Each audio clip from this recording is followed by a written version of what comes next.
Évangile de Jésus-Christ selon saint Jean. En ce temps-là, les yeux levés au ciel, Jésus priait ainsi. Père saint, garde mes disciples unis dans ton nom, le nom que tu m'as donné pour qu'ils soient un comme nous-mêmes.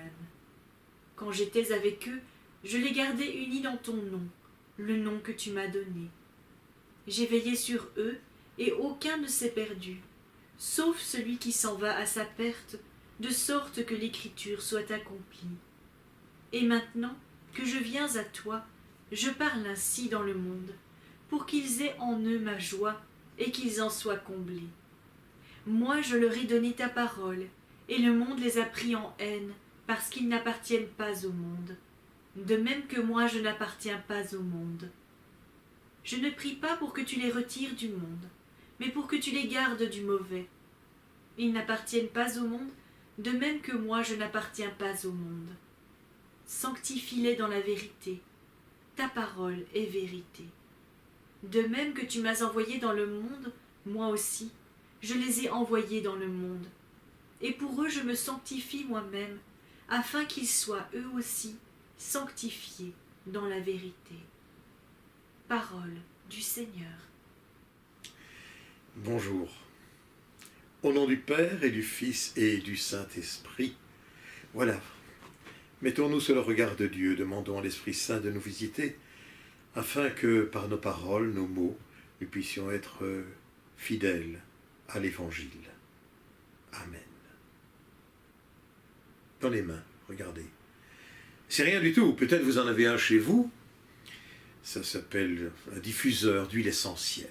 Alors il y en a qui mettent ça pour être en forme, pour faire un peu yoga, pour être zen, vous avez tout maintenant, pour bien dormir, vous avez pour la respiration, vous avez du thym, vous avez du laurier.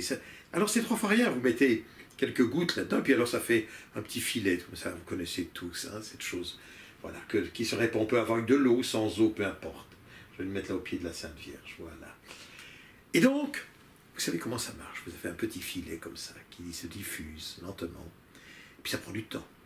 Alors vous fermez votre chambre à coucher, ou votre living, peu importe, puis quand vous rentrez dans votre living, 2 heures après, vous avez cette fragrance, les fluves comme ça qui vous chatouillent les narines, c'est bon. Et selon ce que vous avez souhaité, le jasmin, la rose, peu importe, le bois de santal, voilà, vous avez comme ça une bonne odeur qui se répand.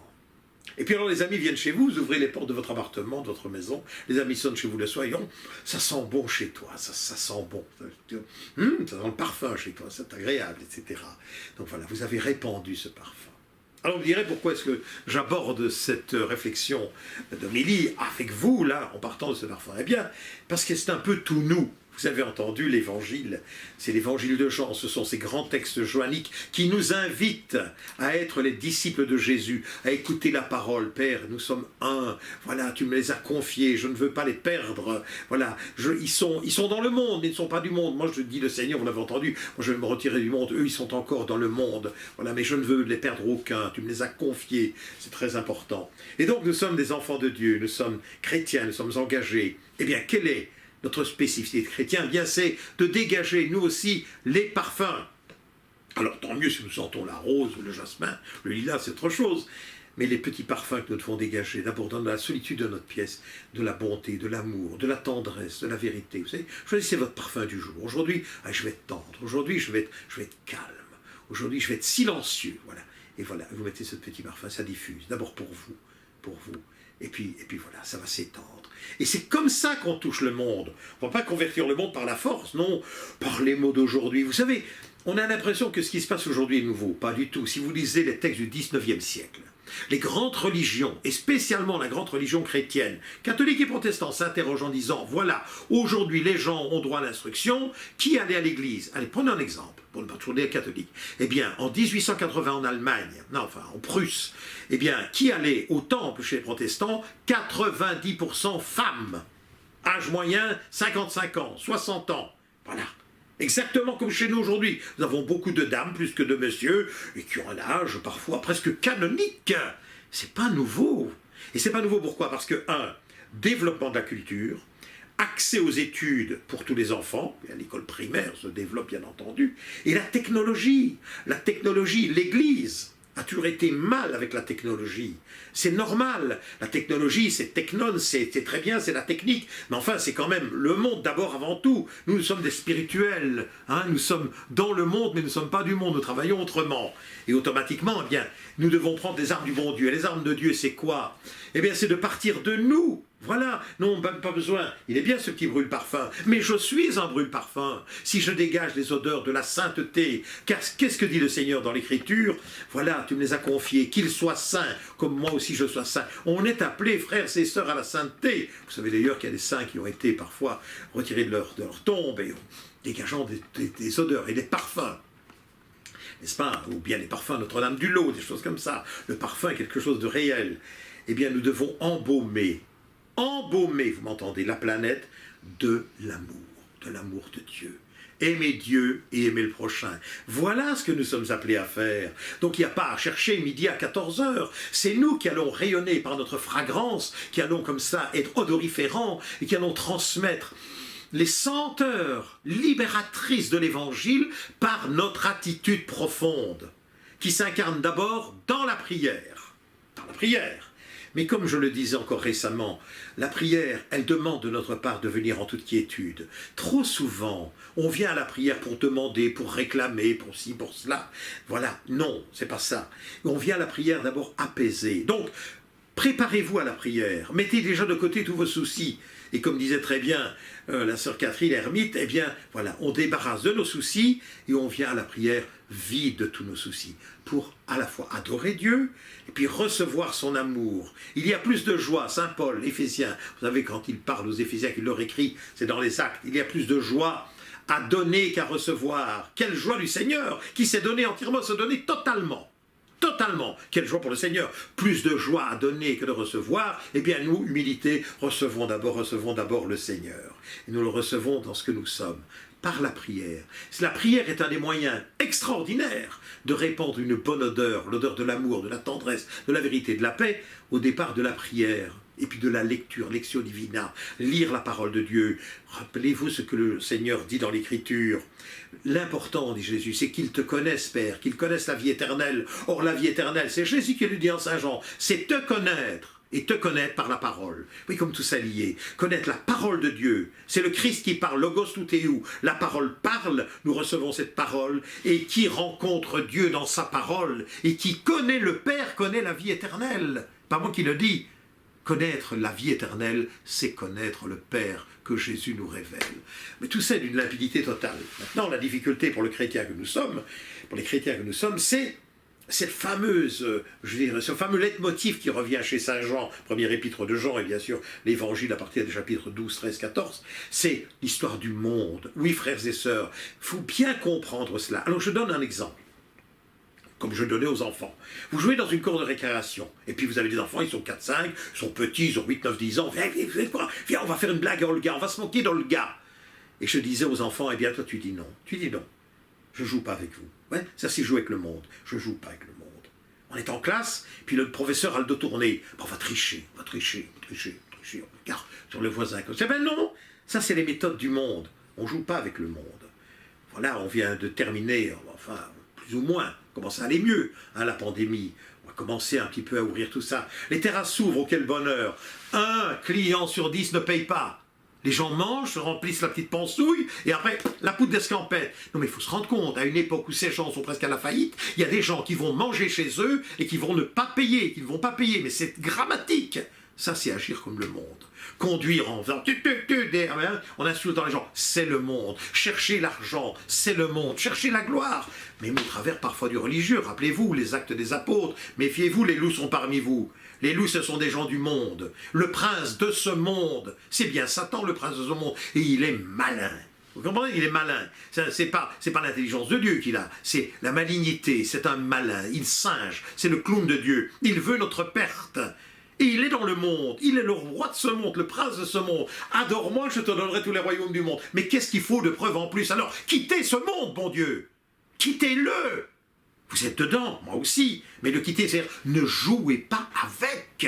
c'est-à-dire tricher, mentir, dire du mal. Rappelons-nous cette très belle phrase de Saint Crispin, le petit frère religieux, n'est-ce pas, qui disait « Vous voulez connaître la vie éternelle, eh bien, dites du bien des gens, faites du bien aux gens, faites du bien, un maximum de bien. Le mal n'aime pas ça du tout, hein. Faites du bien. Mais ne jouez pas avec les dés pipés. Les dés pipés, ce sont les dés du mal. Vous voyez, toujours nous entraîner vers quelque chose. Et ça, c'est sine qua non, sans cela rien. Je n'invente rien, frères et sœurs, je n'invente rien, les sœurs, je n'invente rien. Le Christ est clair, on ne joue pas sur les deux tableaux. Et celui qui joue sur les deux tableaux, il perd. Et il perd quoi? Mais sa vie éternelle. Alors vous allez jouer, pour quelques années ici, vous pourriez profiter d'un bonheur tout à fait relatif, vous allez jouer votre éternité, vous ne seriez pas pour l'éternité auprès de Dieu, auprès des saints, auprès de la mère du Seigneur, vous ne seriez pas ça, c'est ça que vous allez jouer, votre éternité. Ah, vous en doutez. Alors si vous en doutez, êtes-vous vraiment chrétien? Si vous en doutez, c'est que vous doutez du Christ. Et si vous doutez du Christ, c'est qu'il pourrait mentir? Jamais. Le mal, faites attention, le mal. Alors, en plus, ce que vous devez comprendre, c'est que si on ne joue pas avec les dés du monde, on croit parfois qu'on est moins riche que les autres, moins connu que les autres, moins important que les autres. Mais qu'importe, puisqu'on a ce que d'autres n'ont pas, on a le bonheur intérieur, on est heureux. On ne doit pas chercher le bonheur, nous, au travers de choses extravagantes. Regardez comment quelques religieuses qui vivent intensément leur prière, ou quelques moines dans un monastère qui le vivent vraiment, sont heureux. Enfin, il n'y a rien de plus heureux qu'un chartreux, peut-être. Et croyez-moi, la verticalité, ce qui nous relie à Dieu, est tellement plus infini que l'horizontalité, bien entendu. Et donc c'est cela. En résumé, nous sommes les parfums du bon Dieu. Alors parfumons la planète de notre joie, de notre amour, de notre tendresse. Ce sont les beautés des béatitudes. Et puis, ne jouons pas avec le monde. Laissons les tricheurs, les arrogants, tous ceux qui veulent jouer avec la politique, ces choses-là, c'est tellement antinomique et antithétique de l'évangile. Vous voyez, ne pas se servir même du spirituel, il y en a beaucoup qui le font, du spirituel pour se faire une gloire. Vous savez, rayonner, on doit parler de moi. Vous m'avez vu sur Internet? Vous m'avez vu? On parle de moi sur Internet. Vous avez vu les photos que j'ai mises sur Internet? Ça va très vite. Et c'est de soi qu'on parle. Non. Moi, quand je vous parle comme ça, je n'ai qu'un but. Un seul but. C'est que d'abord, moi, le premier, je puisse progresser dans ma foi.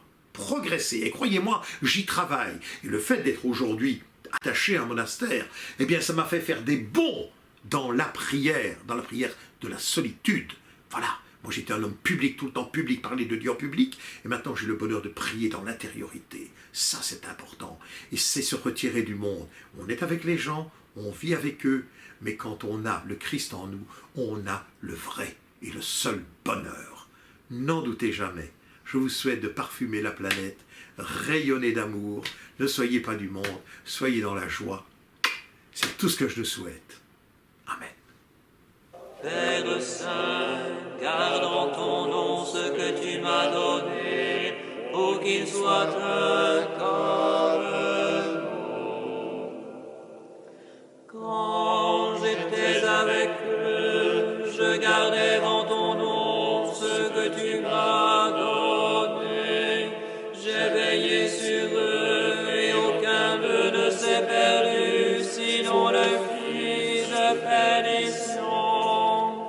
Mais maintenant je viens à toi et je dis ces choses dans le monde pour qu'ils aient en eux ma joie en plénitude.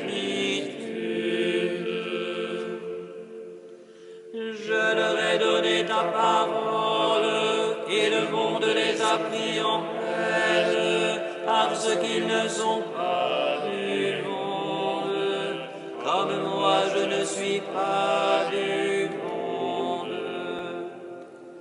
Je ne te prie pas de les retirer du monde, mais de les garder du mauvais, car ils ne sont pas du monde, comme moi je ne suis pas du monde. Consacre-les dans la vérité, ta parole est vérité. Comme tu m'as envoyé dans le monde, moi aussi je les ai envoyés dans le monde. et pour eux je me consacre moi-même, afin qu'ils soient eux aussi consacrés en